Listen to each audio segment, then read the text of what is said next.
Hello everyone and welcome back to my channel. Episode 8 की starting में जी चोंग का WeChat movement देख रही थी, तभी उसकी मॉम डोर नॉक करती है तो वो सोने की एक्टिंग करती है। मिसेस सुई आके कहती है, मुझे पता है तुम ड्रामा कर रही हो, कल इमिंग के फैमिली के साथ डिनर है इसलिए अच्छे से रेडी होना।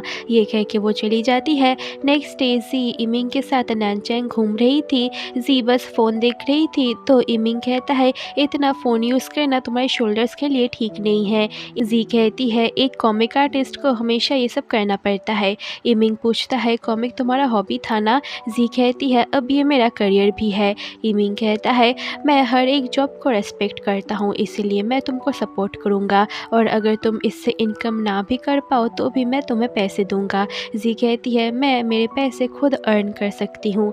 चोंग अब सीचेंग एयरपोर्ट की फ़ोटो खींच के अपना मूवमेंट अपडेट करता है और फिर से जी की फ़ोटो देखने लगता है। इधर इमिंग और जी बीच में आते हैं।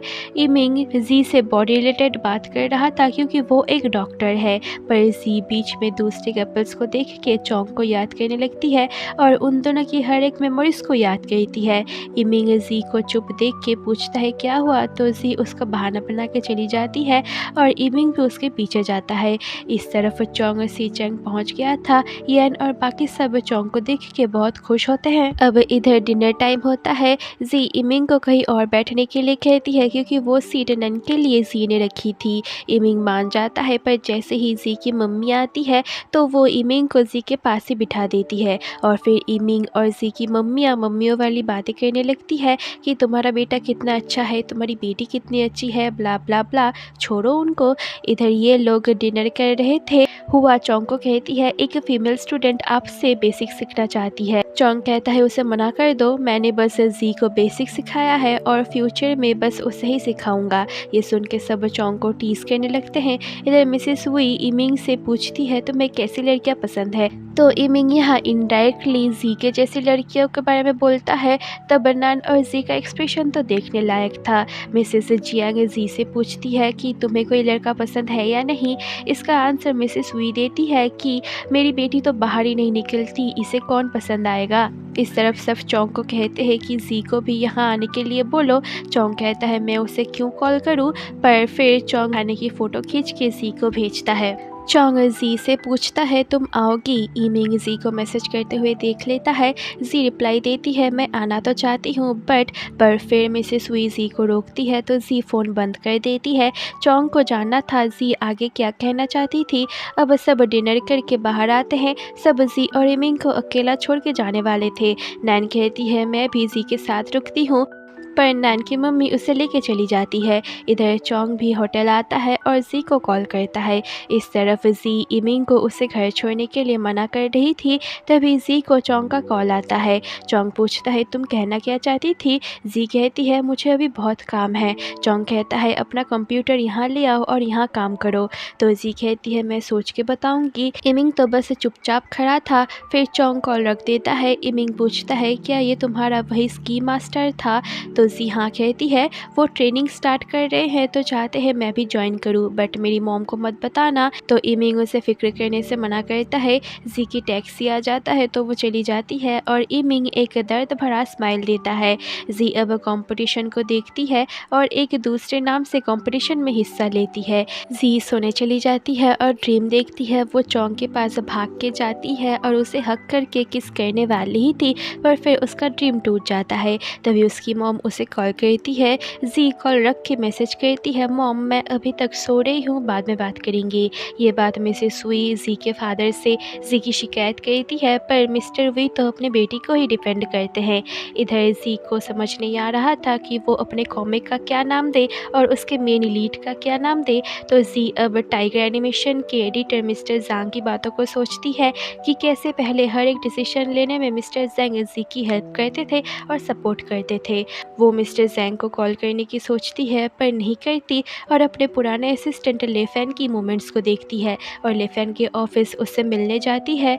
जी लेफेन से माफ़ी मांगती है उसकी वजह से उन सबको जो परेशानियां हुई और फिर से वापस आने को कहती है। लेफेन कहती है, मैं और वापस नहीं जाऊंगी, कॉमिक इंडस्ट्री टफ है, मुझे ड्राइंग का बस हॉबी था बट अब नहीं है। ये कह के लेफेन चली जाती है। इस तरफ मैन मिस्टर ज़ैंग को फेयरवेल सॉन्ग का फाइनल चैप्टर का स्क्रिप्ट स्क्रिप्ट देती है। मिस्टर ज़ांग कहते हैं जी ने पहले ही एंडिंग डिस्कस कर लिया था। मिस्टर ज़ांग उसे बताने लगते हैं, तभी वहाँ मिस्टर वांग आ जाते हैं और कहते हैं जल्दी से इस यूजलेस कॉमिक को ख़त्म करो और अभी तुम्हारा मेन गोल है कंपटीशन। तो मान मान हाँ कहती है। मिस्टर वांग कहता है कुछ भी करो बट जी को और दोबारा चांस मत दो। ये कह के वो चले जाते हैं। अब मान मान भी चली जाती है और हम मिस्टर ज़ैंग को बहुत परेशान देखते हैं। इधर ले फैन अपने मीटिंग से बाहर आके देखती है जी की तरफ से कुछ आया है। वो ओपन करती है जिसमें ले फैन की एक क्यूट सी ड्राइंग थी जिसको जी ने बनाया था। ले फैन ओल्ड मेमोरीज को याद करने लगती है कि जब ले फैन से कोई गलती होती थी तो जी उसको प्यार से समझाती थी और ले फैन को बहुत सपोर्ट करती थी। उन सब मोमेंट्स को याद करते हुए ले फैन बहुत रोने लगती है। इधर जी ने एक स्नोबोर्ड खुद के लिए ऑर्डर किया था। जी फिर से नहीं सोच पाती कि वो अपने कॉमिक का क्या नाम दे। तभी उसके पास ले फैन कॉल करती है। ले फैन कहती है तुम्हें पता है किस टाइप के बॉसेस सबसे ज़्यादा एनोइंग होते हैं, जो बस रिश्ते की बात करते हैं, पैसों की नहीं। जी कहती है मेरे पास सेविंग्स है, मैं तुम्हें पे भी कर सकती हूँ। ले फैन कहती है मैं ड्राइंग पैसों के लिए नहीं करती, सपनों को पूरा करने के लिए करती हूँ। हम फ्यूचर में बहुत मेहनत करेंगी। तो जी बहुत खुश होती है और ले फैन बहुत इमोशनल हो जाती है। जी ये न्यूज़ चोंग को देती है तो चोंग स्माइल करता है। नेक्स्ट डे बेसी, तियान, हुआयान, यैन और चोंग रात को स्कीइंग करते हैं और बहुत मज़े करते हैं। वो लोग स्कीइंग की वीडियोस भी रिकॉर्ड करते हैं। इधर मान मान में मिस्टर ज़ैंग को कंपटीशन के कॉमिक का स्टोरी दिखाती है। मिस्टर ज़ैंग पूछते हैं क्या तुम सच में ये कॉमिक बनाना चाहती हो। मान मान कहती है मैं ये बस कंपटीशन में दिखाने के लिए कर रही हूँ। मिस्टर ज़ांग कहते हैं जो जिस चीज़ में करने में एक्सपर्ट हो, जो काम जिसे करना पसंद हो, उससे वही काम करनी चाहिए। ये बात मैंने जी को भी बोला था। मान मान कहती है और इसीलिए आज जी फेमस हुई है। मान मान सोच रही थी मिस्टर ज़ैंग जी की ज़्यादा रिस्पेक्ट करते हैं। मिस्टर ज़ांग कहता है तुम गलत समझ रही हो। तो मान मान वहाँ से चली जाती है। इधर मिस्टर वांग लॉयर से बात कर रहे थे कि फेयरवेल सॉन्ग का कॉपीराइट हमारे पास ही है ना। लॉयर कहता है हाँ, लेकिन हमने जो जी के साथ अनफेयर कॉन्ट्रैक्ट साइन करे थे उसकी वजह से जी चाहे तो हम पे केस भी कर सकती है। मिस्टर वांग कहता है उसकी इतनी हिम्मत नहीं होगी। पर परेशान तो वो भी थे। रात को जी स्टोरी लिख रही थी तभी नैन उसके घर के बाहर आती है। जी देखती है नैन के पीछे एमिंग भी था। जी परेशान हो जाती है और यहीं पर एपिसोड 8 एंड हो जाता है। होप कि आपको वीडियो अच्छी लगी हो तो प्लीज़ वीडियो को लाइक करके चैनल को सब्सक्राइब कर देना। मिलती हूँ आपसे नेक्स्ट पार्ट में, तब तक के लिए बाय बाय।